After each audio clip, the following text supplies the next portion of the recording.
throws it downfield. It is. Oh, it's caught! Touchdown!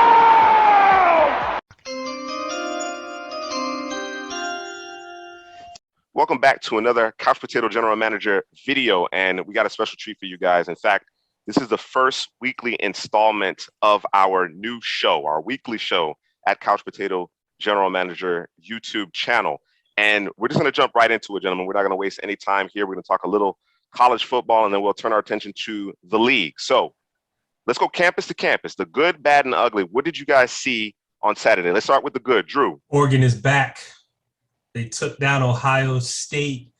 Went out to where's Ohio State? I don't know where Ohio State is at. I mean, it's in Ohio. Columbus, Ohio. Mm-hmm. Columbus, Ohio. Went out there and did it without their best two defenders.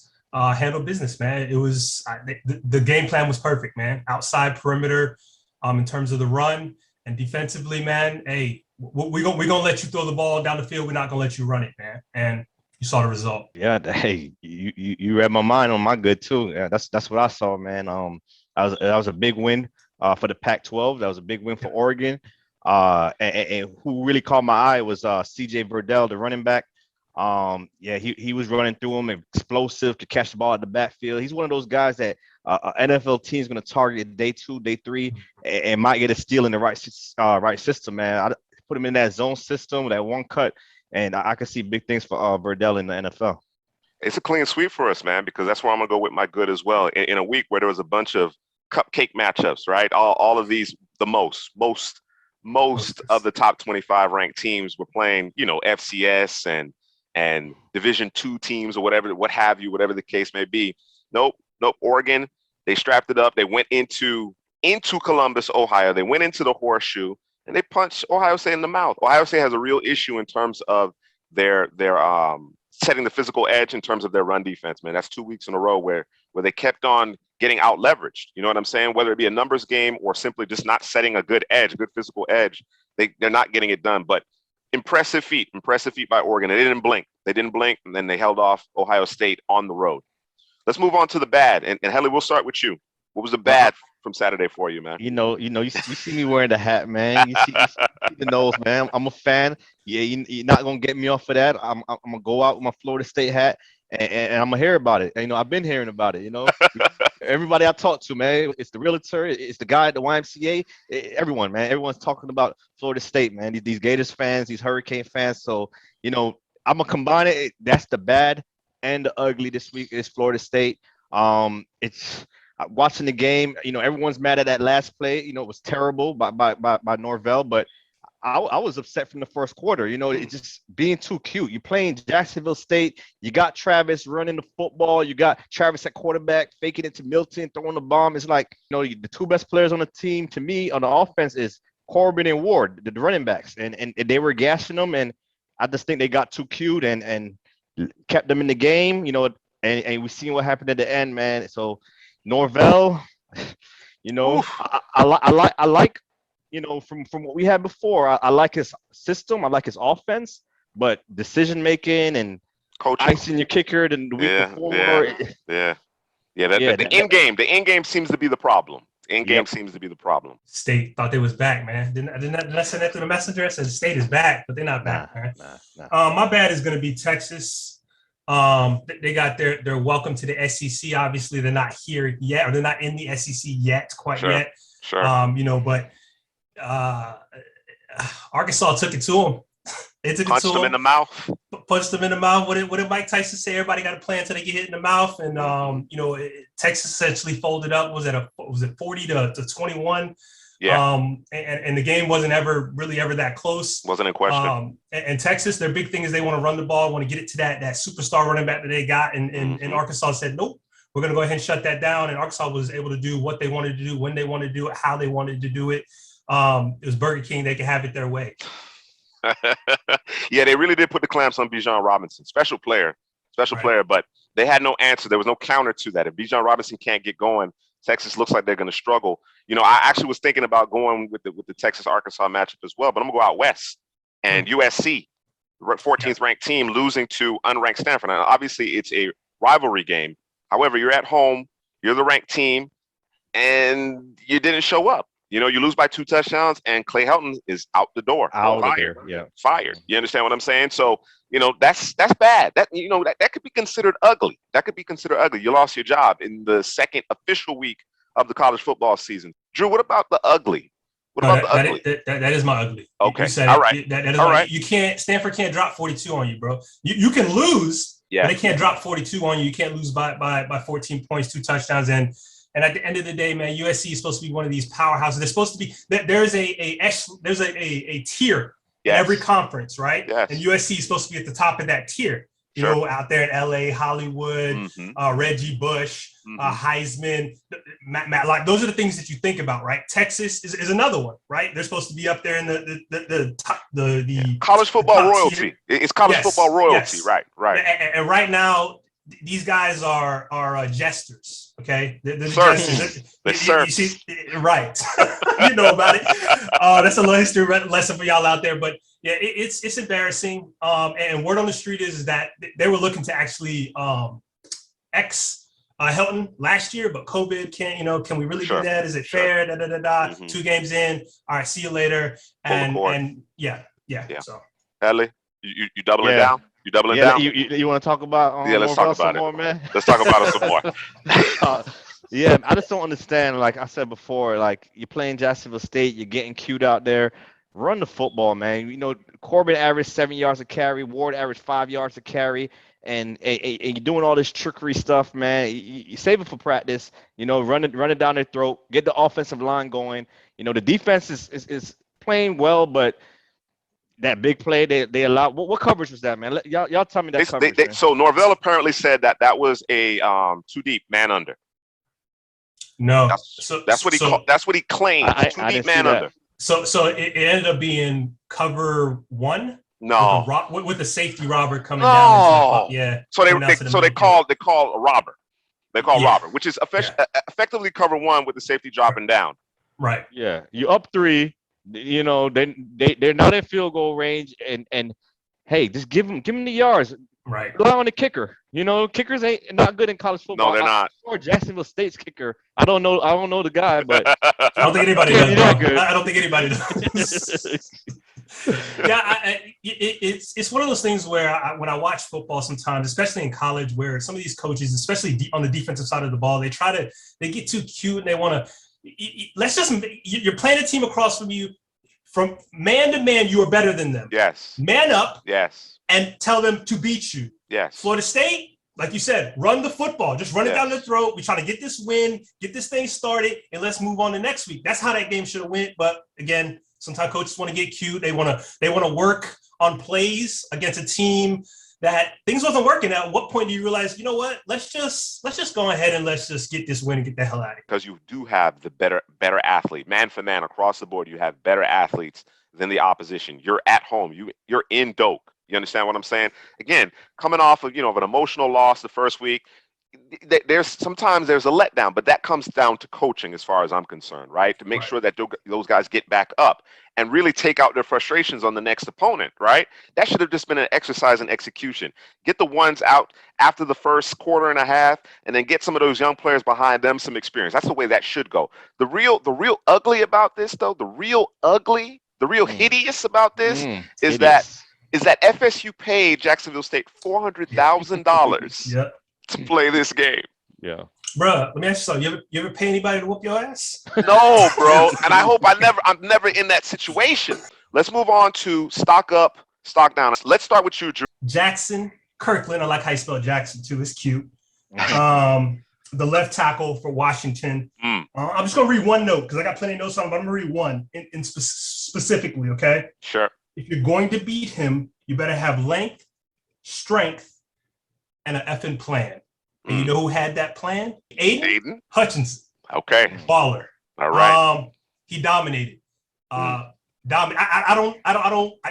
Listen, go grab Webster, look up the word dominate, and it's going to tell you all about what Hutchinson was about that game. Aiden Hutchinson's face going to be next to the word dominate. And you're good. That's it. Yeah. You're good. And to be honest, Washington, just in general, they look terrible, especially on the offensive side. They ain't DBU over there no more? Ain't DBU? No. Offensive side. Okay, offense. I got you. And their best defensive player, I think he's out for the season. So, that it is what it is. All right, man. I'm highlighting Tyler Linderbaum, center from Iowa. He could have came out last year. Nasty. Yeah, he could have came out last year, decided to stay in school, and this is a nastiness, like you said. His ability to get to the second level is just, yeah. To me, right now, he could be a day one prospect. Former wrestler too, so You already these know. guys are, what I'm saying, Yeah. athletic, Tristan nimble. Wirfs.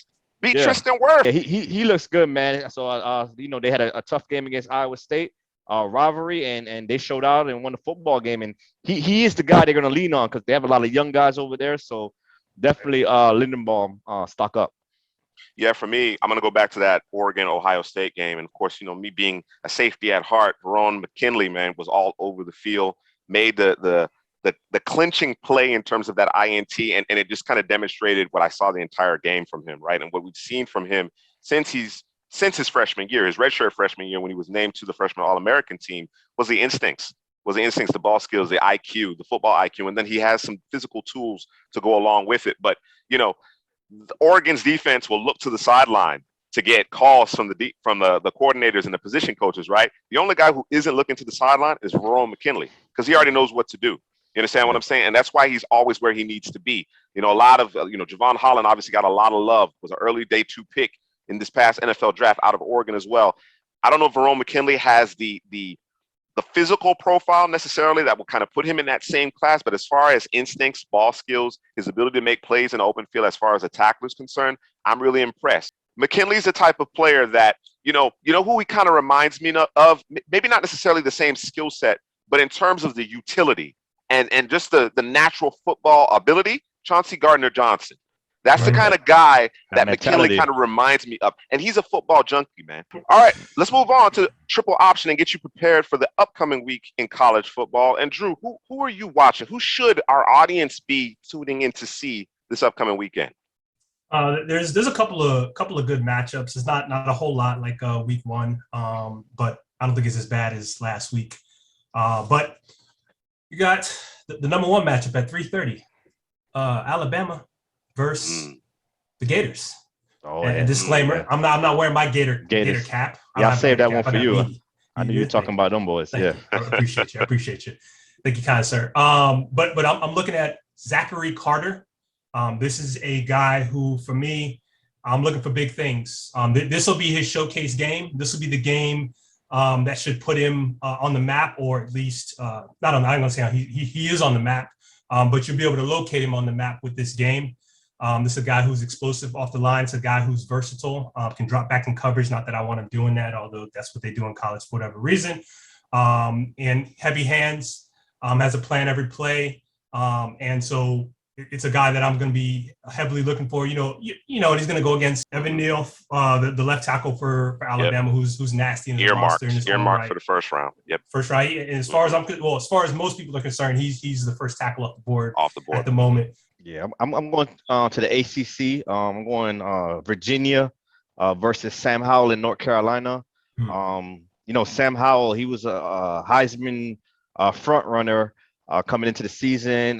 Arguably could be the number one pick. You got Spencer Rattler, other guys out there, other quarterbacks, but he hasn't performed up to his standard so far. Against Virginia Tech in week one, and Virginia defense is humming right now. Only team in the nation not to allow a red zone touchdown. They only have 14 points allowed. So, I know it's against some cupcakes, but, Virginia defense is improving. So watching Sam Howell and how he operates, how he navigates that pocket, like a Baker Mayfield, what I'm saying? Yeah, he does favor Baker Mayfield a little bit. Yeah. So I just want to see how he navigates the pocket and what he does against his Virginia defense. My option, I'm pitching it, right? I'm not giving a dive to the fullback. I'm pitching it, and I'm pitching it to Texas Tech. All right. Eric Ezukanma, receiver out of Texas Tech, 6'3", 220. I really like what I see in terms of his ability after the catch. I want to get a little bit more in there in terms of his route running. Of course, playing in Texas Tech's offense, you don't genuinely get an opportunity to see him run the full route tree, but he currently leads the FBS in receiving yards on just 13 receptions, averaging about 25 yards a catch right now. Big plays. Big plays, and it's not necessarily just screamers down the field or bubbles per se. He's making plays in the intermediate, but he's a load to bring down, man. He's never going down on first contact, which I really love. He does a great job of tracking the football. Going to get a chance to see him against, again, maybe not the greatest competition, but certainly another opportunity to see his wares. 7:00 p.m. against FIU. All right, let's switch gears to the NFL, and I'm gonna call a play right here. I write 32 dots. At any rate, we're covering all the matchups. Of course, it being the first week of the season, all 32 teams are playing. And let's start with the Thursday night matchup, the Bucs hosting the Dallas Cowboys. Dak Prescott of the Dallas offense. He's coming off of that big ankle injury, and he looks good. CeeDee Lamb looked good. Amari Cooper looked good. They both had 100 yards. So, I like what I see from Dak in that offense. Zeke looks slimmer. He didn't get much opportunities against that tough Bucs defensive front, but I'm sure he's gonna get opportunities this season going forward. So that Dallas offense is ready. Defense is improving. Got more speed on there. So I like that's what I saw my main storyline in that first game Thursday night. For me, I'm kind of teeter-totter, man, because I can say I want to say Antonio Brown is back. I like and that. he's a problem. And he looks like him. He looks like his old self. I like that. But then I also want to go back. I want to go over to Dallas's side. I want to clap it up, man. I want to clap it up for Dallas in terms of the offense and in terms of they saw that we're not going to run the football. We're not going to be able to run the football. We're going to try it a couple of times. It didn't work out. So now we're going to ask our $90 million man to sit back here and block for Dak, and we're going to do some max protect and let our receivers go to work. And they did some things that I thought, I was a little surprised, they weren't going to let JPP and well, I was going to say Villa, but he got back there. And Shaq Barrett just go back there and tee off, man. And so I'm going to clap it up for Dallas in terms of the offensive game plan. I was impressed by Kellen Moore's play calling. I thought there was a certain level of creativity that we had not seen previously with Moore and that battery of McCarthy and Moore, right?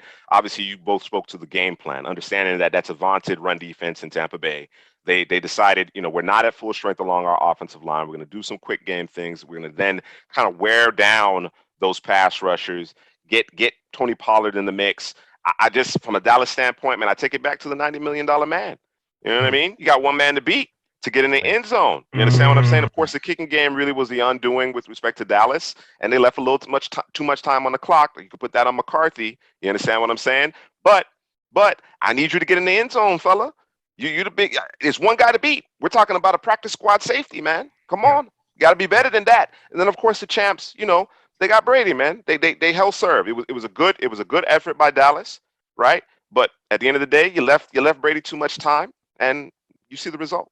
Yep. Let's move on to Jacksonville and Houston. Oh, I actually picked Houston in my pool against Jacksonville, and I just couldn't pick Urban Meyer. That's the reason I picked Houston. I know Houston, we talked, about their offense, about the whole team, how they're in disarray, the ownership, but Urban Meyer's on the other side of the day, and I don't trust that right now, and not giving the ball to James Robinson, got Carlos Hyde in there.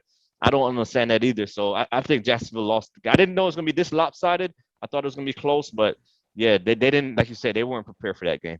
Yo, Brandon Cooks was out there mossing cats, bro. Yeah, it was. Mossing cats. I didn't realize who it was, so they said, I'm like, smallest man on the field, mossing cats, bro. Yeah. Nah, I can't put that on Meyer. I will say that. I can't put that on Meyer. Go ahead, Drew. No, you can because you're the coach. Okay. You got to have your team ready. I mean, guys, well, yeah, they got to be ready. It's one thing to get, outflanked. You know what I'm saying?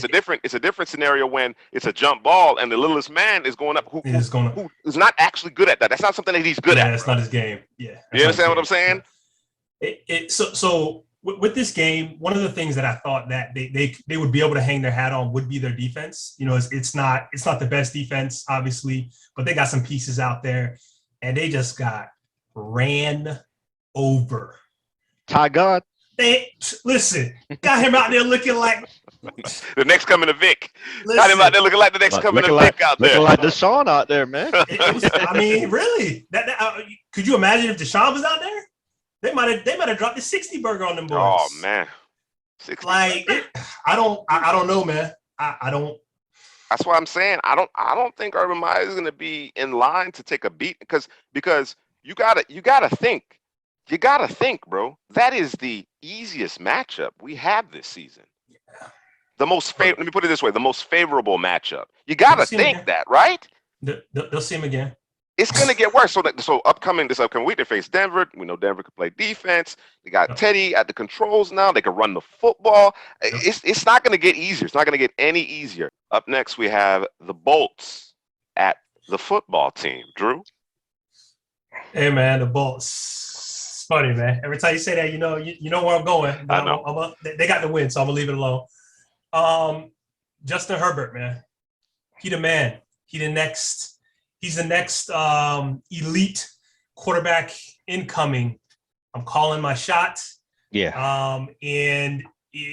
Listen, if they can protect like they did on Sunday, bro, this team gonna make some noise, and the Chiefs better look out. Yeah, definitely, man. Like you said, upcoming. He's going into Josh Allen and Mahomes territory, incoming pretty soon. And I wanted to highlight Rashawn Slater, the left tackle out there, and he was going against some dogs, you know what I'm saying? Chase Young, Montez Sweat. They even switched Chase Young to the other side of Slater. So get him away from him. Yeah. I know he has success against Chase in college as well. So this guy Slater's a bad boy. I had Sewell over him coming in. Sewell played well also on the left side, but Rashawn Slater looks different, man. This guy looks like he's on his way to an All-Pro pretty soon.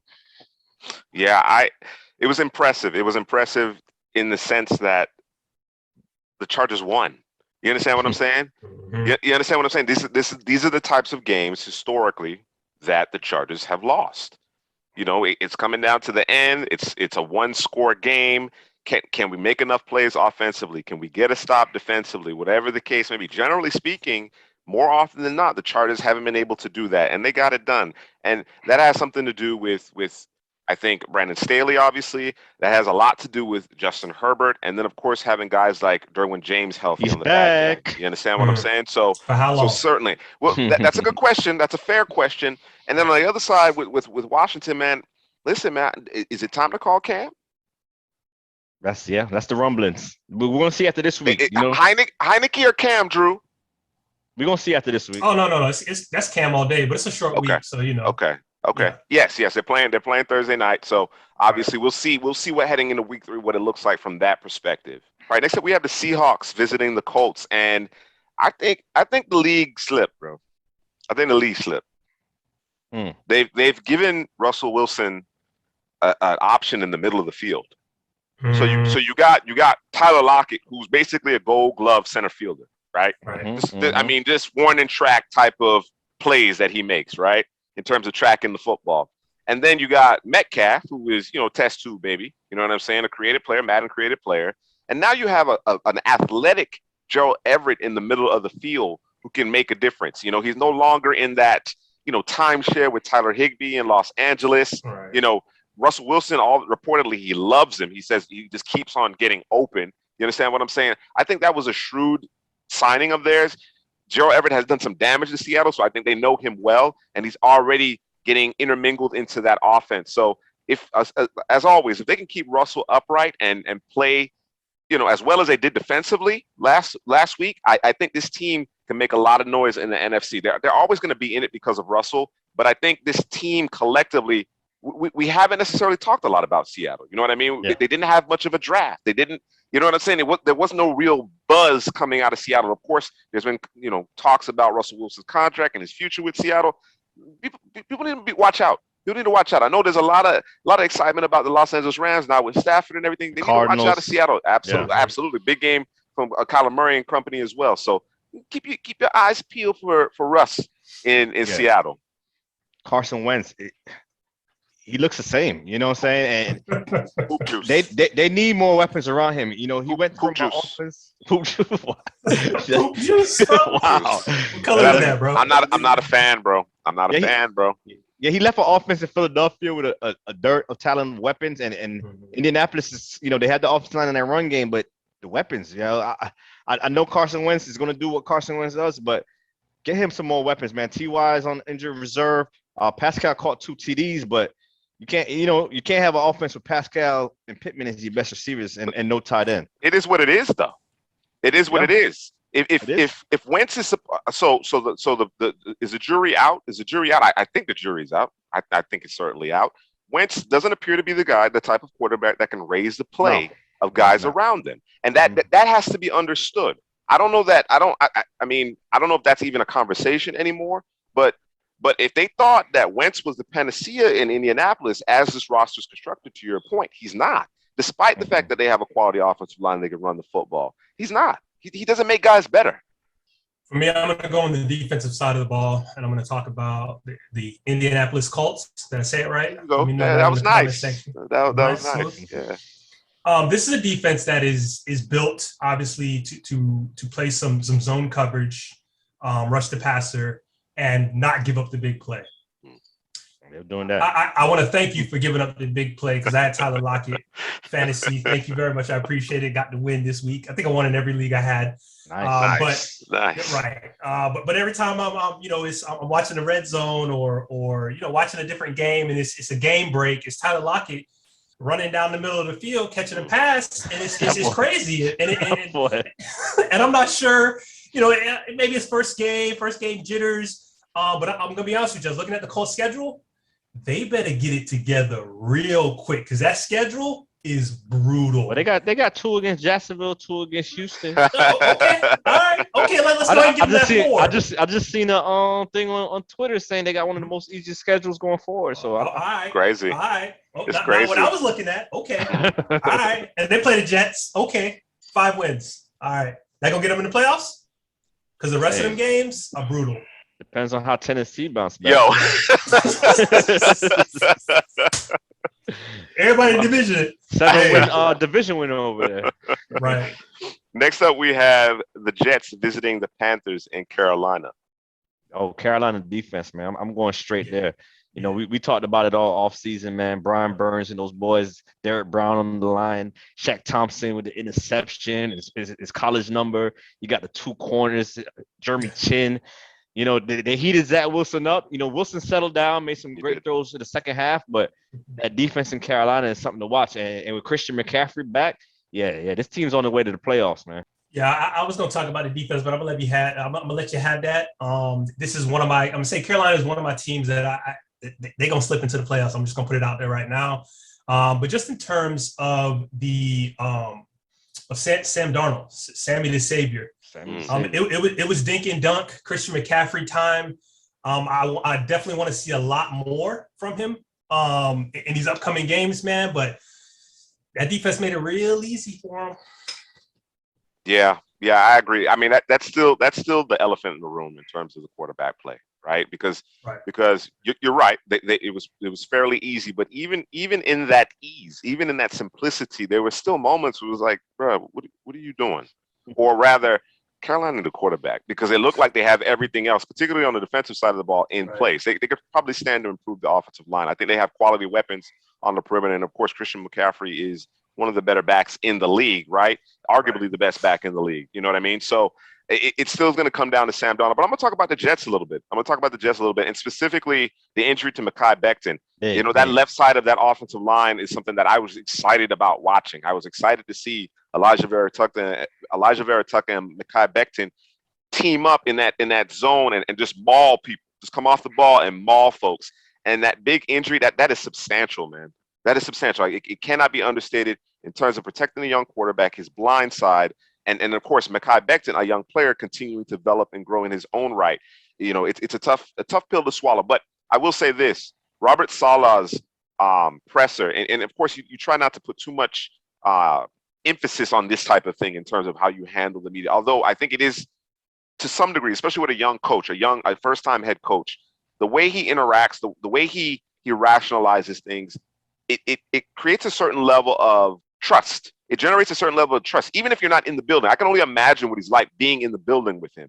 Minnesota at Cincinnati. Drew, what did you see in this particular contest? Minnesota started really slow. I saw more of the same in terms of Kirk Cousins. And I was extremely impressed. And this may be just, who they played in terms of the Vikings. But I was kind of blown away with how the Bengals defense played, because that's one of those teams where I thought, man, they're going to have to outscore everybody. It's going to be Joe Burrow and that offense kind of gonna have to run up the score. We're gonna have to score some points. Big 12 football, and they showed up. They showed up. Yeah, man. The Vikings defense, they need help. You know, Sure. they're going to be in a lot of games like this. Well, this one was kind of low scoring. I think they're going to be in a lot of games where they have to come back, just like against Cincinnati.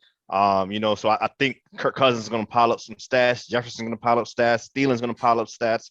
But Fantasy alert. yeah, but the defense is terrible. They're going to be on the field trying to come back on offense. So and Jamar Chase, man, no drops. You know, no drops. You know, he ran this route against Patrick Peterson. He had this guy turn. Patrick Peterson is a future Hall of Famer. Right. You know what I'm saying? And Chase looked good, no drops, caught the touchdown. So you know, I'm happy for him, man. But this Vikings defense, they need help. Yeah, to me, it was kind of, we were like in the upside down to a certain degree, right? Because Drew, I think your point's well taken in terms of the Bengals. That they looked more buttoned up than I think we anticipated, particularly on the defensive side of the ball. I saw a lot of. I did not recognize the Vikings offense. I didn't recognize it. I saw a lot of, empty. I saw a lot of, you know what I'm saying? I was expecting, get the fullback in there. Let's do that. Let's do our zone running. Let's get on the edges and then play action off of that. And I didn't see enough of that. That's your bread and butter. That's Dalvin. You know what I'm saying? Feed Dalvin. You understand what I'm saying? I didn't think that he got enough touches on the other end. I thought Joe Mixon, in terms of the usage, that's what we've been calling for. Big storyline, the usage. And what was most important was the number of snaps he was on the field when Joe Burrow was passing. That's the significance. I think it was close to 70%. In the previous years, it's been around 35, 40%, which makes absolutely no sense. Joe Mixon has to be on the field. Of course, he was toting the pill. Interested to see how the Bengals continue to play as they face stiffer competition. Obviously, they play in a very challenging division. That'll kind of be the litmus test as to whether or not this Bengals team is starting to turn a corner. But obviously, you took care of business. You held serve at home. As we continue our I Write 32 dive, let's go to Tennessee and Arizona. Taylor Lewan. Taylor Lewan is a very talented offensive tackle. He's had a very good career. This was one of his worst days. You know what I mean? And of course, Chandler Jones came away with 5 sacks. He's looked great coming back off the injury. That being said, I want to talk about my guy, Nuke. Still the best receiver in the league. I don't want to hear it. All these new young pups coming up, this, that, and the other, whatever. DeAndre Hopkins is the best receiver in the league. Did you see the toe touch in the back of the end zone? Yeah, Did you see it? Clean. Grace. Clean, did you see the spin cycle to get in the end zone? Did you see it? He's the best. He's the best. He doesn't have the blazing speed. He's very physical, but he's not physically imposing. So I guess he doesn't get the credit. He doesn't get the eyeballs on him. You know what I'm saying? You know what I mean? He doesn't have that. You don't get the visceral reaction like you get with like a DK Metcalf, for example. But in terms of ability, nuance, bro. Exactly. In terms of ability, he's the best. He's the best in the league. Yeah, for my money, it's him or Adams. When it happens with running backs as well. It's one of those things where it's like they do it so clean and smoothly that it's just taken for granted. And people don't even they miss it. They don't even realize it. It's crazy. They can't appreciate it. No. Right. Yeah. Yeah. My storyline, Titans in Arizona. I'm gonna go to the offensive side of the football. I think something to really watch. I didn't pinpoint it until week 1, but the loss of Arthur Smith in Tennessee.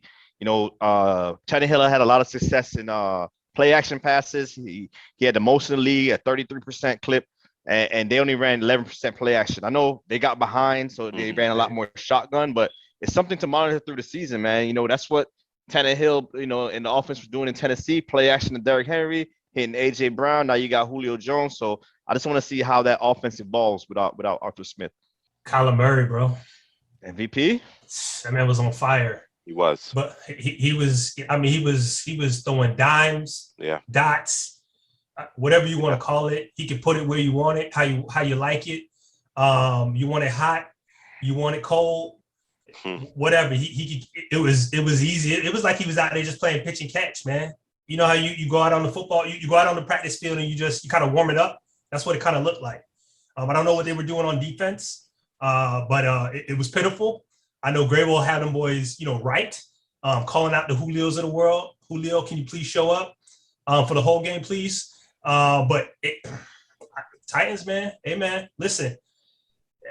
Derek Henry started slow last year, and Kyler Murray and the Arizona Cardinals started hot last year. So Sure. let's see what happens. It's 1 week, obviously. One Right. week, obviously, but just like the Vikings in this case, Heather, you make a great point in terms of Arthur Smith. It just looked like the identity. We did not see the identity of the team, the losing team in this particular contest. Let's talk about San Francisco going up to visit Detroit. Heather, what do you think?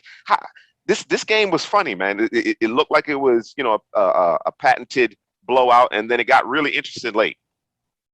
Yeah, I'm gonna go something called Shanahanigans. Oh, man. Shanahan. Okay. You just never know what to expect. You know what I'm saying? Before the game even started, Trey Sermon healthy scratch. Like, I thought he was compete with Mostert. Right. Elijah Mostert gets hurt. Elijah Mitchell goes for 100 yards. Also, Brandon Ayuk. I thought he was the receiver out there. Nope, it's Sheffield. So it's a Shanahanigans.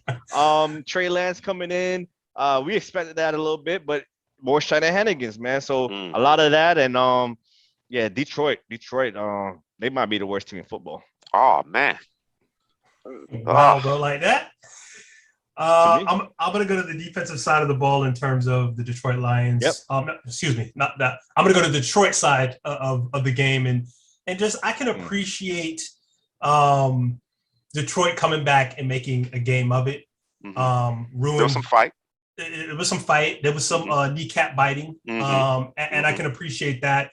And Mr. Jared Goff, my man, I need you to get the football down the field. I know you don't have the greatest targets. Who they got? But I need you to make some attempts. Get the football down the field. Give your team a shot. I know obviously you made a comeback, and everything, but I don't. What's the plan? What's the plan? If you protect Goff, if you protect him, and he has some weapons, he might be able to actually push it down the field. I mean, let me say this. I'm gonna say this because I'm actually taking this as a positive. This was the type of game where it should have been a 50-burger blowout. You understand what I'm saying? Lose by 5 touchdowns type of deal. The fact that they fought, I think, is commendable. I think it's something to build on because nobody expects this team to do anything. And generally speaking, Detroit in this situation would have turtled. After the game started to unravel and they really get out of whack, they would have turtled in the past. But there seemed to be some real coaching going on the sideline. There seemed to be some fight in this team. And you cannot move Penei Sewell from left tackle, bro. You cannot move him. He looked great. In fact, he actually graded higher than your boy Rashawn Slater this week, facing Bosa for most of this particular contest. Still got a little thing to work at, but you see how quickly he gets out of his stance and drops his anchor? It's impressive. It's impressive, and that's the reason why many of us had him ranked as a top tackle on the board. So let him play what he does. You figure out the Taylor Decker stuff later. That's the way I feel about it. You understand what I'm saying? Because you need some good, especially with your young players. Jeffrey Okudah, unfortunately, going to be out for the season. We were expecting a leap from him. He had his struggles in this game. So Debo, you need your young players to experience some success, even if it doesn't necessarily result in W's. Detroit is in a rebuild. They're trying to change the culture here. You know what I mean? Put guys in position to be successful, and you'll continue to see this type of fight, I think, with this particular coaching staff in place. All right, let's go over to Buffalo, Pittsburgh, and this was a physical, ugly kind of contest here. Defensive slobber knock. What was your thoughts on this one, man? Yeah, this is a defensive slobber knock, but what really stood out to me was that Steelers defense. A lot of times we want to count the Steelers out because of, the offensive line, all those rookies along it. They're not able to run the football, protect Big Ben, but that defense is going to keep him in games, man. We know what Cam Hayward does week in and week out. And then you got TJ Watt, probably one of the highest paid defensive player. Yep. Yeah, so, he's a baller. He made an impact. And then Minka's playing at a different level, an all-pro level right now. And yeah, that defense and those individuals, they're going to keep the Steelers in game despite the offensive line. Yeah, man. I got to echo your sentiments in terms of the Steelers defense, and it goes beyond, the stalwarts, right? The guys that show up every week and have all of the accolades. They bring in Melvin Ingram. Yeah. They got him on the cheap and he looks healthy. And Melvin Ingram healthy is a dude. You understand what I'm saying? That's capital DUDE. You understand what I'm saying? So now you have waves of pass rushes. You get the young linebacker Bush back in the middle. You know what I mean? You're right. They're absolutely going to be in games because of that defense. They've had a sack, at least one sack, and I believe 70 straight plus contests. That's unheard of. And that's the name of the game. The name of the game is being able to affect the passer, particularly when you don't blitz. You know what I mean? You're able to get there with 4. No more than 5. Steelers defense was so impressive in this game. I don't think it can be overstated. I still do believe Ben Roethlisberger, despite the youth and inexperience along the offensive line, I think Roethlisberger is the weakest link in Pittsburgh. Steelers fans may hate to hear that, but that's what I see every Sunday. Every time I see him play, that's what I see. The Steelers were blanketing Buffalo's receivers. Okay, blanketing that touchdown that Josh Allen threw was just a brilliant throw that threw the receiver open. It was covered perfectly. It was covered perfectly. It was just simply a better throw. You know what I mean? And to come out flat, really. And again, I say flat, but really and truly, this got punched in the mouth, and they had no response. And again, one game, but you expect more from Buffalo. You expect this is a team that we think can actually come out of the AFC and represent the AFC in the Super Bowl. We expect them to have a better performance than what they showed week 1. So with what you just said, is it, and I'm going to lean towards the Pittsburgh side of this, but is it that what Buffalo did last year, was that an anomaly, or did they run into a buzzsaw called the Pittsburgh Steelers? I'll go with number 2 on that. Buffalo's going to be just fine to me offensively. Okay. And then obviously they had the block punt, which pretty much turned the game around.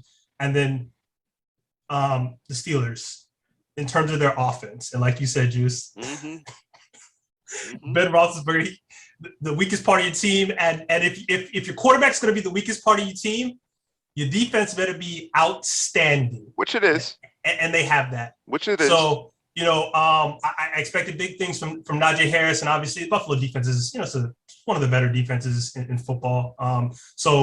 But it wasn't much there. Their offensive line still kind of, Ben can't move, man. Ben can't move. You have an offensive line with substantial question marks, and he cannot move. He cannot extend plays like he did earlier in his career. It's a recipe for disaster. And I always say it. Defense absolutely wins championships. But in this 17-game regular season, you're going to have to outscore some opponents. Yeah. You're going to get into some shootouts. You know what I mean? And this, what I'm seeing from the Steelers, yes, absolutely dominating performance by that defense. I expect Buffalo to rebound. I still have concerns about the Steelers' offense. I do. I don't think they can be dismissed. Drew, Eagles at Falcons. The Philadelphia went into Atlanta, punched them in the mouth, and we got a Falcons fan on here, but I'm gonna throw it to you first and get your thoughts. Listen, them boys can't score in the red zone as usual. That's just nothing's changed. Nothing's changed. Swapped out the offense coordinator, whole coaching staff, sweep them out, bring a new one in. Same. Nothing's changed there, right? And the offensive line. Yeah, the interiors especially, they got whooped. Especially the interior. Yeah. Bruh. Jalen Mayfield. Eagles came out of the corner of the boxing ring, bro, and just threw a haymaker, bro. Hargrave and them boys didn't put up their hands, nothing, bro. Cold cocked. They got yeah. Sleep. Yeah, that's my storyline with the Falcons offense. The defense looks improved with Dean Pease, but that offense, the interior, they got Matt Ryan killed. He got hit on pretty much on every play. And outside of Calvin Ridley, I know they use your boy Kyle Pitts on the outside some, but outside of Calvin Ridley, no other receiver can get open. So, you can't block for Matt Ryan, and your receivers are not getting open. It could get ugly for that Falcons offense. It's gonna be ugly this week, bro. It's gonna be ugly this coming. It's coming. Man. We're gonna beat y'all. We're gonna beat y'all. Oh, okay. Yeah, okay, I like it. I like the bravado. I like it. Listen, I have to give Philadelphia, Nick Sirianni, I have to give that coaching staff a lot of credit for getting a very, very young offense ready to play. You understand what I'm saying? The Philadelphia Eagles have a ton of rookies and first-year guys, inexperienced left tackle and Jordan Mailata. You know what I'm saying? It was truly impressive how buttoned up they were, and this team can get better. This team, obviously, they're going to face better competition throughout the season, but I think this is no small feat as far as I'm concerned, considering how young they are in terms of their trigger man, his weapons, aspects of your offensive line. Certainly, the backfield is really young. The fact that they went into Atlanta facing a veteran quarterback and did what they did one-handedly like that's really impressive as far as I'm concerned. For me, this was the game of the week. I think ultimately the Monday night game was the most exciting, but for me this was the game of the week. When you look at the schedule, this is the one that you kind of circled, and of course we are big proponents of what this Cleveland Browns team could do this year. They face Kansas City in Arrowhead, obviously a tough matchup, particularly on the road. What were your thoughts on this particular game? So there's two players that you got to stop on the Chiefs, bro. It's three really, but it is three. It is three, but it's two. But it's three, but it's two. Yes. The plan should always be jam Kelsey at the line of scrimmage. Whether you're playing zone, man, man zone, man, doesn't matter. Zone, man, whatever you are playing, touch him at the line of scrimmage. There's not a snap that he should never be touched. Should not be. Is that right? Should not be touched. Yes. I don't understand it. Okay, and then we let the fastest man in the league, okay, just one-on-one coverage with safeties. Why? Y'all ain't that good? Is there a safety in the league that can do that? Yeah, Josh Johnson didn't.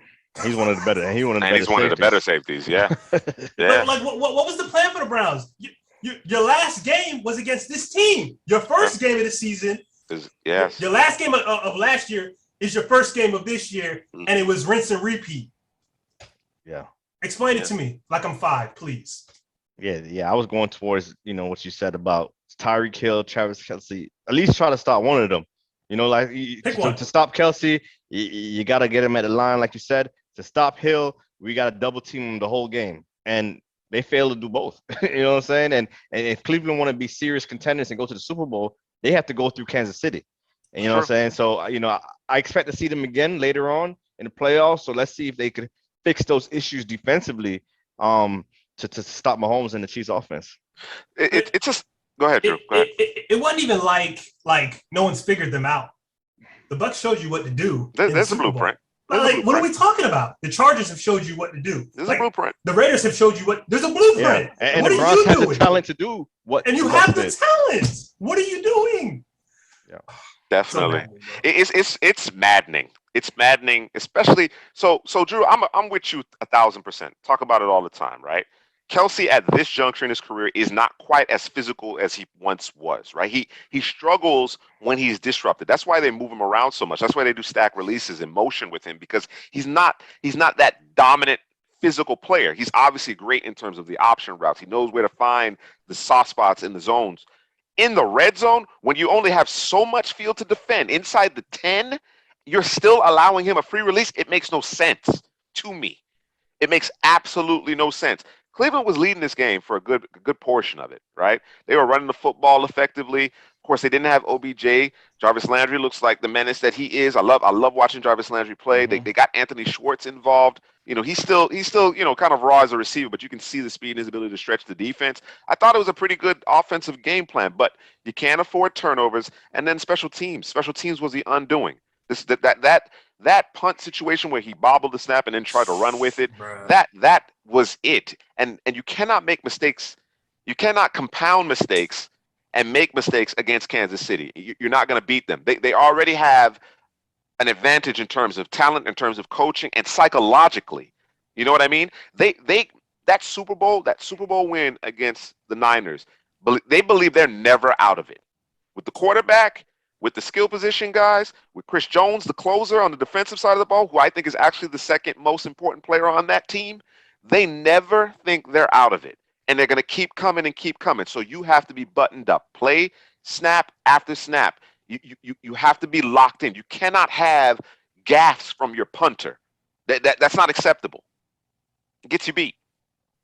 All right, next up we have the Green Bay Packers at New Orleans. Of course, this game was held at a neutral site because of the hurricane that displaced the Saints. Drew, you said it. You said it off air. Wow. That's all I got.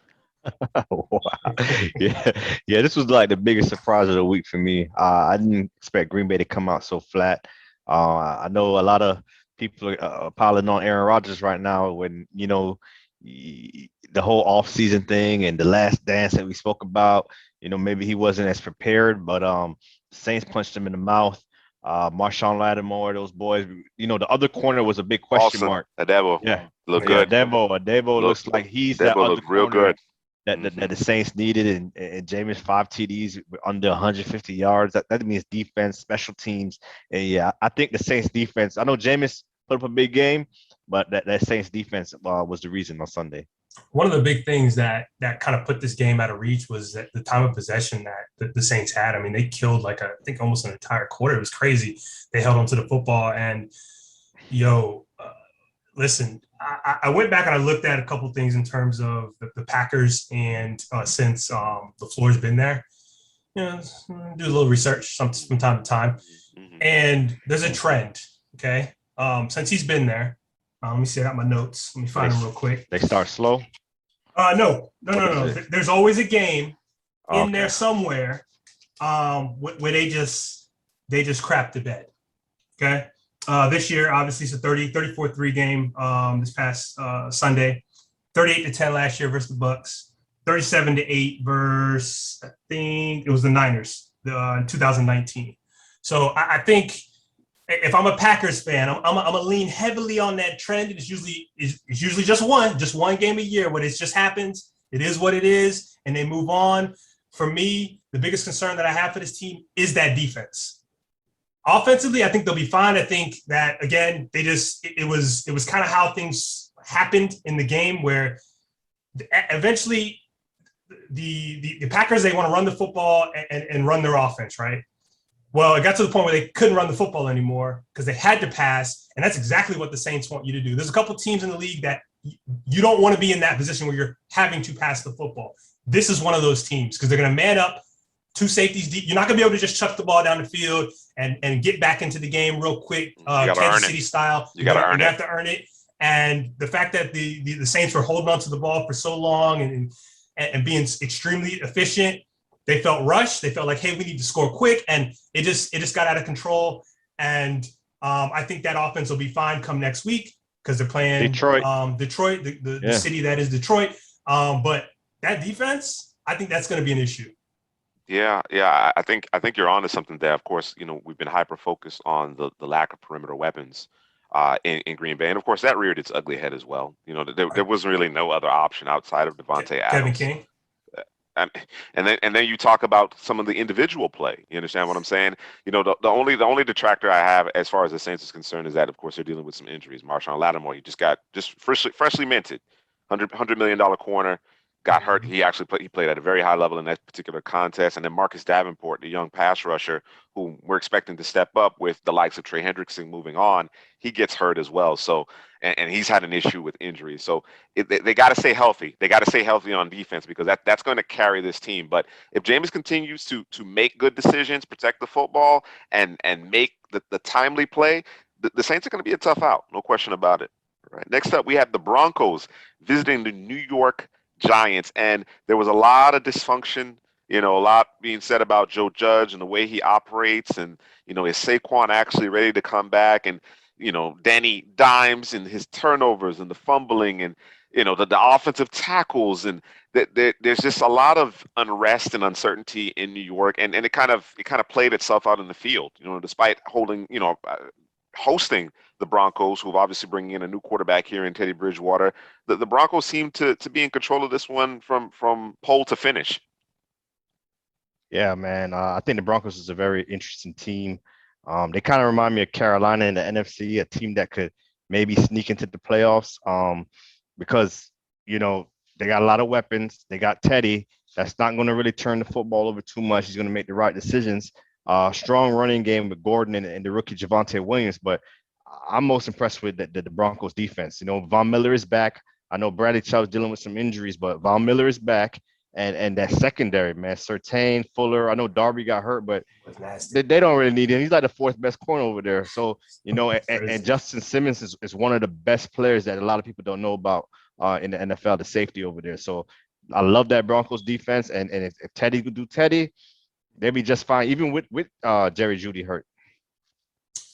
Danny Dimes. I don't think I sent it to y'all. I was thinking about sending it to y'all, and I said, man, I think he might be the Jameis Winston light. Okay. And but then I thought the one thing that you can count on for Jameis though is that he's going to throw the football down the field. He's going to look for the big play, and I don't know that Danny Dimes is going to do that. So if you're going to be the quarterback that's going to turn the football over, whether it be an interception or whether it be you can't hold on to the football, is his hands too small? Do we need to check the hand size? Because this man, he can't hold on to the football for whatever reason. He got them Teddy hands. He might need to put on some gloves. You know what I'm saying? Get him a little bit more thicker. I don't know, but if you're going to turn the football over at an alarming rate as a quarterback, then you got to be able to. You're ultra aggressive. You would expect him to be ultra aggressive, right? Yes, to make up for it, and he's not. And I don't think being with Jason Garrett helps. I'm just gonna leave it there. No, not at all. Not at all. These two teams seem to be going opposite directions.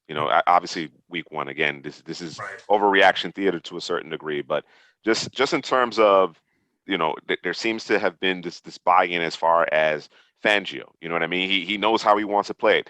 And it's great to see Von Miller healthy again. You know what I mean? It looked like he hasn't even missed a beat. Even though he's getting a little bit longer in the tooth. Didn't necessarily miss a beat. This team didn't even have Bradley Chubb yesterday, or rather, didn't have Bradley Chubb on Sunday. You understand what I'm saying? So there's another level to this defense that is going to lead this team. And then, of course, you mentioned it, Hedley, that there's some talent on this offense. Even without Jerry Jeudy in the lineup, this team could actually score some points this particular season as well. So really, really interesting to see in terms of the Broncos and the Giants. It's unfortunate. It's unfortunate. They took a step last year as far as their defense is concerned. You get Barkley back. I know he's not, back in football shape per se. You know what I mean? He'll probably work his way back into that. But the Daniel Jones thing, the lack of development, the fact that you don't have one of the better play callers to kind of help a young player, and then of course his issues in terms of turnovers, it's a perfect disaster. You got Joe Judge, who's not an offensive guy either. You know what I mean? Where is the know-how? Where is the proven creativity and development of quarterbacks? It's not on that organization, and that's problematic. Next up, we have the Finns and the Patriots, and the young Finns team, who always seems to give the Patriots, a run for their money, always plays them tough, at least in one of the two contests that they face on an annual basis. They actually came away with the win here. And I want to get your thoughts, Hedley. What do you think of Tua's performance in particular? I think Tua going to do Tua, man. You keep him clean, and he hit that first read, and it's going to be good. I know the Dolphins' offensive line had a lot of issues. I actually thought the Patriots' defense would dominate the offensive line. They played enough to get that victory. Sure. Gave Tua just enough time, and Jalen Waddle out there. They're getting Will Fuller back. So this game, I expected a defensive game like it was, but I thought the Patriots were going to dominate them. So we'll see, man. Both these teams. I want to talk more about Matt Jones, but we're going to talk about him a little later. Mm-hmm. But Tua looked good. I'm gonna start here, and it's gonna be a little off, but I'm gonna bring it all together. Okay. Dalvin Cook fumbled, they lost. Mm. Anthony Gibson fumbled, they lost. Mm-hmm. Chubb fumbled, they lost. Damian Harris fumbled, lost. Stevenson fumbled, lost. Tannehill fumbled, lost. Lamar Jackson fumbled, lost. Danny Dimes fumbled, lost. Turnovers. Nice. Yeah. Turnovers. And the Patriots did it twice. Two different running backs. Both of them are supposed to be superstars, according to the fantasy community. Sure. Or at least good ball security. At least ball security. So I mean, you can have the best players. You can do everything that you want to do, but if you turn the football over, man, I mean, and I'm gonna say this probably every week, but I love the Dolphins defense. I love the way they play defense, man. Yeah. I love it. Yeah, I'm just going to leave you with this before we move on. Everybody should keep their ears peeled, eyes peeled, whatever the case may be. Put a pin in it. Christian Barrymore.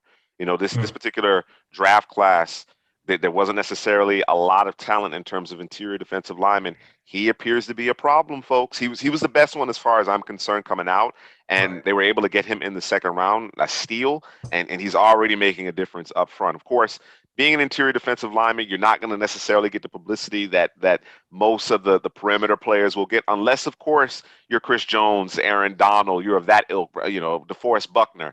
But I think Barrymore has a bright future ahead of him, definitely in New England.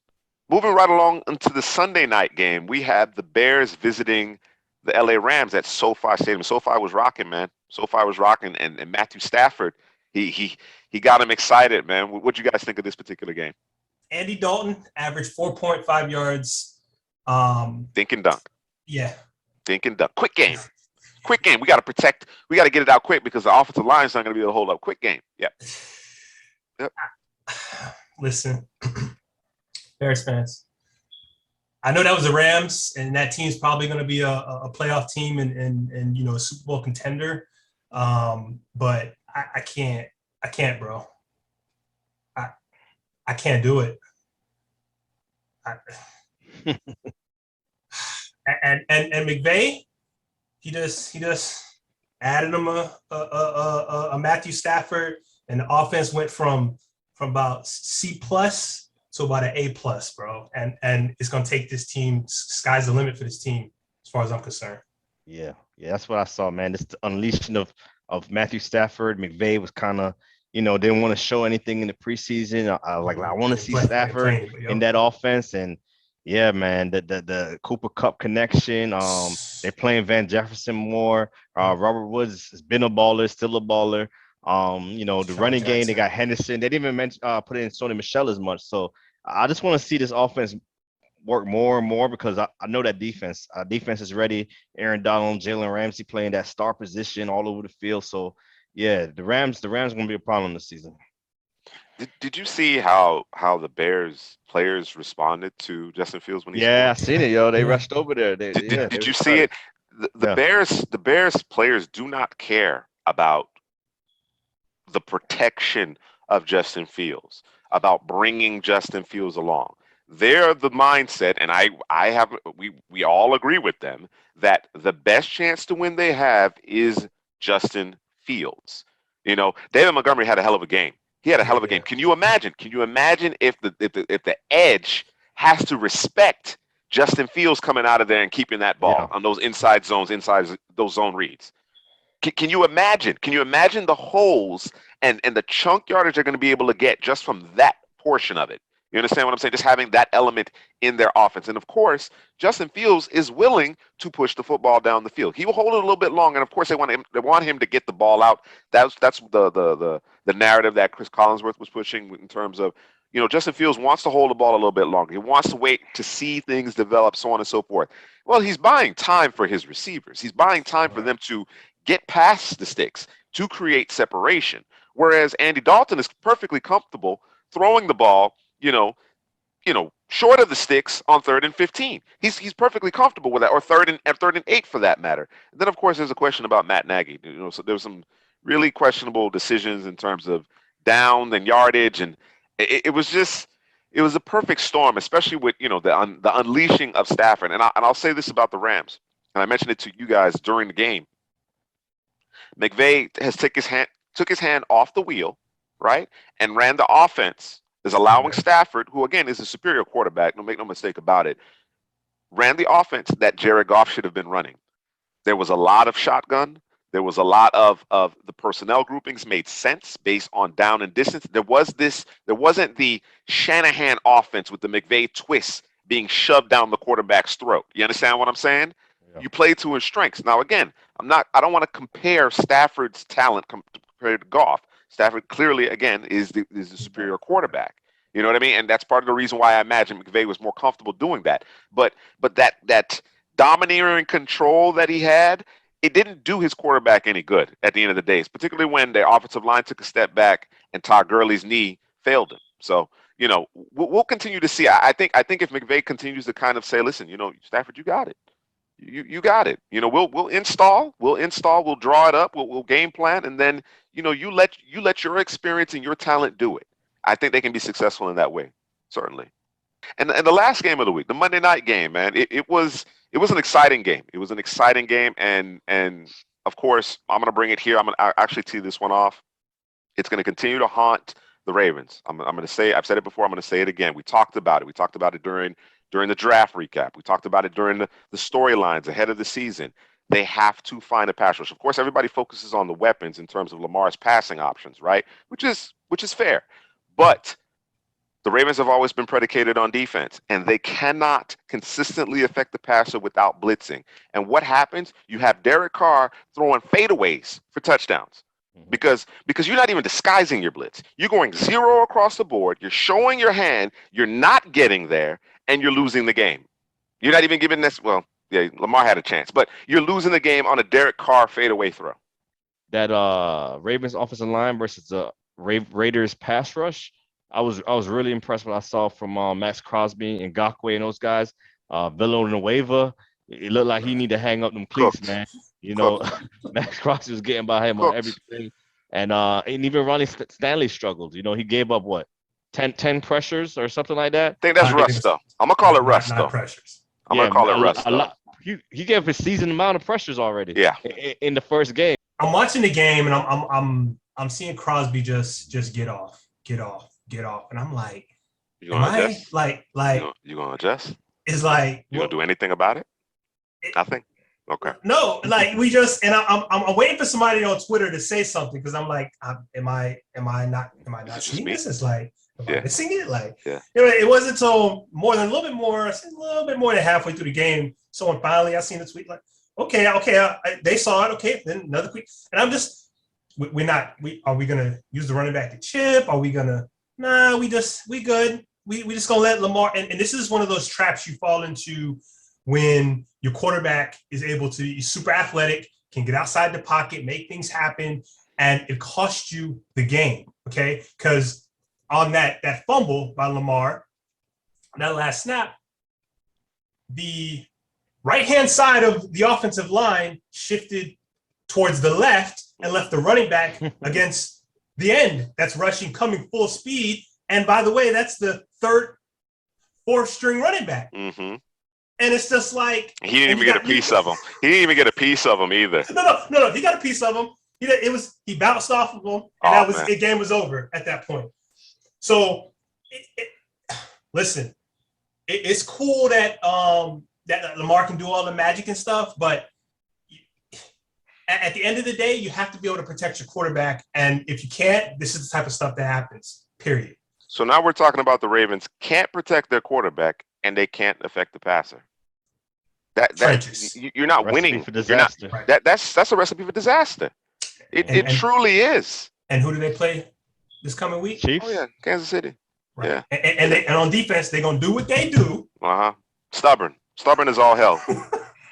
5-6. And they're gonna lose.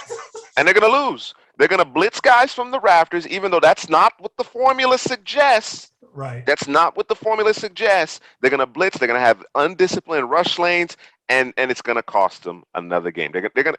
I believe the Ravens are gonna start 0-2. I can't imagine. Wink Martindale is too stubborn in terms of the way they want to dictate to the offense. Sometimes you have to adjust to your opponent. You simply have to adjust to your opponent. If Belichick is willing to do it, what makes you any different? What makes you think any differently? You understand what I'm saying? It makes absolutely no sense.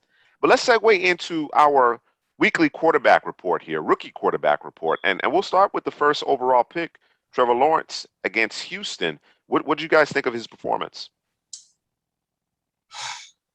It wasn't good. There was some good moments, some good throws. But, I mean, he need help, bro. Like, offensive line-wise, if the Texans are getting to you, what do you think is going to happen with the rest of the teams that are coming your way? And then you got receivers out here dropping passes when he finally does hit you in the hands.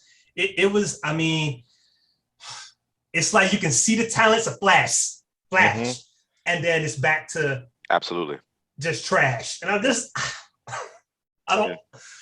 don't know, man. It's first game, so I'm gonna lay off. And I know it's Urban Meyer. I'm gonna lay off, and I'm just I don't know, Yeah, man. man. Yeah, Urban need to help his quarterback, man. You got James Robinson in the backfield. You're not giving him the ball. He had some up and down moments. He started off slow. I think it slowed down for him in the second half. He made some great throws outside the DJ Shark. So you see it, like you said, it's flashes. You see it, but overall, it's not good. They're gonna have to do something different. The offensive line is a mess, and we'll see, man. I think Trevor Lawrence is in for a long season. Yeah, yeah, and that's typically the case. It's generally indicative of a team that's selecting first overall. It's going to be hard. It's going to be difficult. You understand what I'm saying? And then like I said, you have a first-time NFL coach whom is more of he's more recruiter than anything else. You understand what I'm saying? I get it. I get it. Most coaches at the NFL level, head coaches, aren't necessarily calling plays, whatever the case may be. There's nothing wrong with that. You're the CEO, right? Right? You manage everybody. You manage some of everything. Sure. Well, then those employees in those leadership roles, i.e., your offensive coordinator, your defensive coordinator, they need to be stars. They need to be able to supplement your shortcomings. You know what I mean? They need to be able to complement you, and it's not there. It's not there. So when you talk about, when you juxtapose a dearth of talent on top of, suspect coaching, it is a recipe for disaster. What about the second overall pick, Drew? Your guy, Zach Wilson. My man. Mm-hmm. My man. I was a little disappointed. But he's playing a Carolina defense who, is, they were looking like superstars out there. And there was some issues with the offensive line in terms of the Jets. And at certain times in the game, especially in the first half, I just felt like everything was moving too fast for him. Wasn't sure what he was seeing. He's a rookie, not unlike Lawrence. Yep. Right. It was about what I saw. And then, coming out to the second half, you saw him kind of settle down. They blocked a little better up front. And you saw the ball placement. You saw the skill set that you saw coming out of college. And I think this is kind of what you're going to see with him. We'll see. Yeah, I think the Mekhi Becton injury, I think that's going to loom large. We always said with Zach Wilson, if he's clean, he's going to pick you apart. But, with no Becton there, and we've seen what Carolina front did to the Jets, and the Jets defense, especially those cornerbacks, they're not going to help out. So, Wilson's going to have to beat some teams with his arms this season. And if you can't protect him, I was trying to see some Elijah Moore fireworks, but, I didn't get to see it. So, we'll see, man. I think he's going to start up front for the New York Jets. Yeah, and obviously you can take that particular thread that you just mentioned there, Hadley, in terms of it starting up front and apply it to any team. Mm-hmm. But especially with a rookie quarterback, as talented as he may be, you have to keep him upright. You have to keep him clean. And of course, in the second half, like you said, he settled in. He made some plays. He navigated the pocket, even with some duress around him. So, as far as talent is concerned, he's legit. I think the footwork is excellent. He's just going to continue to get better and better. But there's going to be some bumps and bruises along the way. There absolutely is going to be. And to your point, Carolina's defense, that all of the resources that they've poured into it over the last couple of years, we're starting to see it. We're starting to see it, and I think we're going to continue to see it throughout the 2021 season. What about the third overall pick? Trey Lance, man. We obviously he didn't start. Jimmy Garoppolo started, but he did get a little sprinkling in. I thought Shanahan was just trolling us during the preseason, but it looks like he'll have a role at some point in spots, particularly in the red zone. What do you think about that plan in particular, Edley? Hey, I like it if it's working. If Jimmy G's going out there and putting up numbers, and you could bring on the young quarterback slowly and you're winning games. Yeah, I don't see any problem with it. And we've seen it in the preseason with Shanahan. And I'm seeing it across the league now. You've seen Justin Fields sprinkle in. I see Mariota come in Las Vegas. So, it's a thing. And I think it's here to stay. And it's going to, leave defenses at night. They can't sleep at night, trying to prepare for this 49ers offense. You never know what you're going to get. So I think it's going to continue as long as Jimmy G stays healthy and they're winning football games. It's a way to, say, hey, listen, we know we got two quarterbacks on the team. And obviously, we got the veteran, the guy who, we want to run the offense, but we're going to sprinkle in the guy that we drafted, gives the fans a little teaser, if you will, every game of what that guy can do. And you're setting that player up for success because it's a short, they're working on the, in this case, it was red zone. short field, specific play that you ran over and over and over throughout the week in practice, or plays that you ran over and over and that he's comfortable with and the offense is comfortable with, and you can see his skill set at its highest. So, yeah, I like it.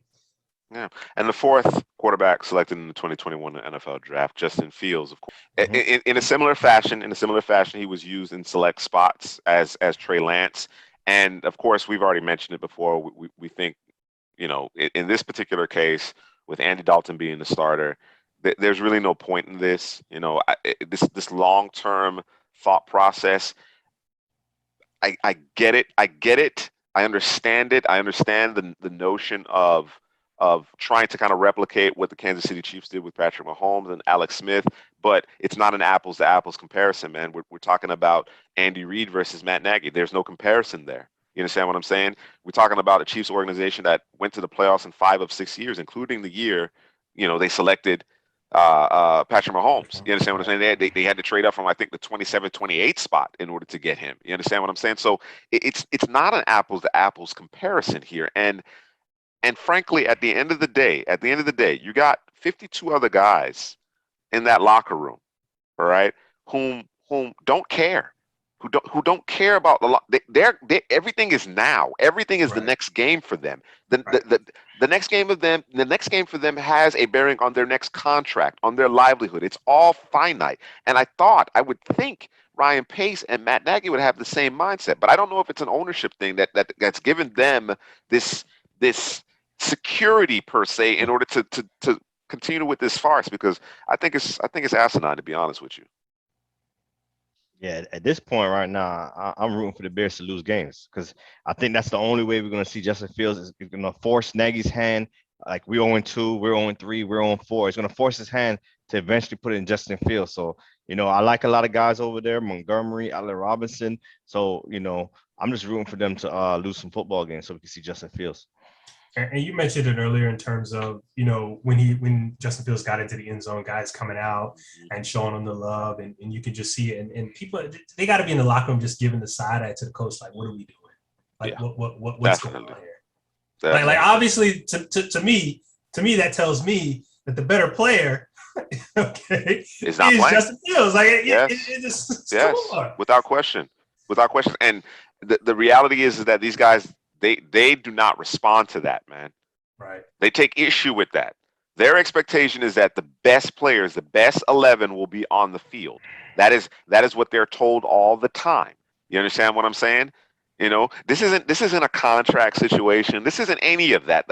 We paid them all this money. It has nothing to do with that. This is you're doing a round peg square hole situation. You're thinking you're in the same situation as the Chiefs were several years ago, and you're not. You're in 2 different places. You have 2 very different coaches, 2 different very front offices as well. You know what I'm saying? It's not the same. As much as they'd like it to be the same, I know Matt Nagy, cut his teeth coming through Kansas City, coaching under Andy Reid. But dude, you got a different situation altogether. You failed with your young quarterback. You know what I mean? The quarterback that you were brought in to actually correct and bring up, you failed with that. Andy Reid has never failed with a quarterback. All right. And the final quarterback selected in the first round, to wrap up our QB report for week 1, Mac Jones of the New England Patriots. What do you think about his performance? Hey, man, he does what he's asked to do. He's a perfect Patriots quarterback, man. Belichick probably loves a guy like this. He's not going to turn the football over much. He's going to make the right decisions, and he's going to win the style of football that the Patriots want to play. So, I think he played a great game. I actually think he played better than Tua, but they didn't end up winning the game. But yeah, man, it's just the status quo for Matt Jones at this point, man, and I think he'll continue that throughout the season. You always wonder, coming off of preseason, these rookie quarterbacks are coming into the regular season from the preseason. Okay, he looked good. Okay, let's see how it looks in the regular season. It was rinse and repeat for him. It looked the same. Outside of that terrible pass that he threw back, I don't know what that was. I don't know, slipped out his head. I don't know, but outside of that, man, he was the Mac Jones that we all know who he is, and this is an example of a quarterback who's going to get the ball into the hands of the playmakers and let them do their thing. I'm going to do my thing. I'm going to deal it out. And then I'm gonna need you to make plays happen. Unfortunately, they failed in that regard. Next, we want to go to what we like to call cover 3, and we're going to talk a little bit about what we're looking forward to in this upcoming week 2 slate of games. And let's start with you. What are you particularly interested in this weekend coming up? I got 2 things, man. I want to continue to see Jalen Hurts, the maturation of Hurts. He played a Falcons defense, not too good. They're getting better, but I like to see him this week against San Francisco, man. How he operates with Devontae Smith, and Goddard. Hurts is a little banged up, but I just want to see more of him, man. And he's not that same guy from Alabama that we saw. Not at all. He's improving all the time. I call him Baby Dak right now, man. He gave me a lot of the same similarities as Dak Prescott. So I'm just looking forward to watching him some more. And the other one I'm looking at is the NFC South showdown. Not the Bucs and Falcons. Not that showdown. Not that showdown. Not that showdown. I'm talking about the Panthers and Saints, because these are 2 defenses that played really well week 1. 2 quarterbacks that we had question marks about that did their jobs in week 1. So I want to see who's the real deal. Is it going to be Jameis? Is it Sam Darnold? Is it that Carolina defense? Is it that Saints defense, man? So I'm really looking forward to that matchup this week. Yeah, I'm gonna stay in the NFC South. I'm not going to the Bucs and Falcons. We know what that's gonna be. Blowout, 50 burger probably. It's for me. I want to see. I'm interested, man. I'm a Buck fan. Jameis, a former Buck. So, I'm interested to see when it's not efficient, when you don't throw for 148 and 5 touchdowns, which has never been done before. I want to see what that looks like. That's what I'm interested to see. And I think with this Carolina game, they don't quite have the offense, but I want to see them against a better defense and a team that's actually going to show up and play. Yeah, Drew, I'm with you there. I'm really interested in the encore performance of Jameis Winston as well.